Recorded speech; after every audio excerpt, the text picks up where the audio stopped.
ঝামেলা আমার সাথে হইছে, আগে তো আমার সাথে কথা বললে দেখ। আর কি বলছ? ঘর থেকে তুলে নিবি? একবার তো ঘুম থেকে তুলে দেয়।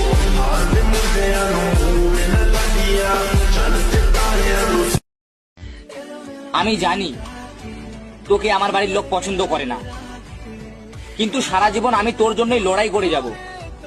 I love you mobile.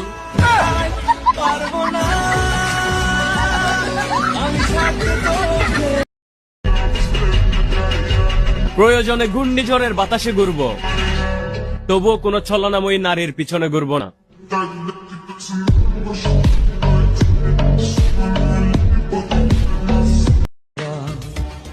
একটা মেয়ে যখন জানতে পারে একটা ছেলে তাকে অনেক ভালোবাসে, বিশ্বাস করো তখন মেয়েটা সবচেয়ে বেশি অবহেলা করে।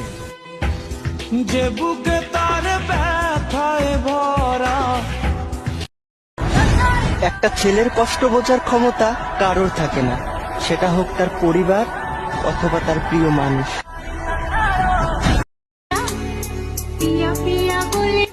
আরে ভাই, আমাদের বয়সটাই তো চিল করার, আর অন্যের জন্য নিজেকে কষ্ট দিব? না না, এতটাও বোকা আমি না।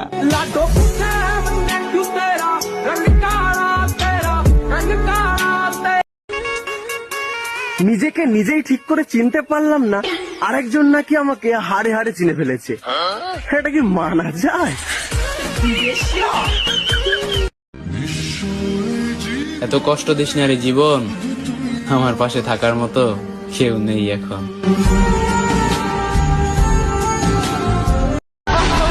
বাঁচবো আর কতদিন, চলেন নামাজ পড়ি প্রতিদিন।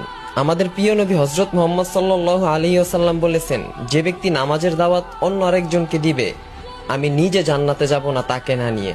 আমি নামাজের দাওয়াত আপনাকে দিলাম, আপনার ঈমানি দায়িত্ব এই ভিডিওটা আরেকটা মুসলমান ভাইকে শেয়ার করে নামাজের দাওয়াত দেওয়া।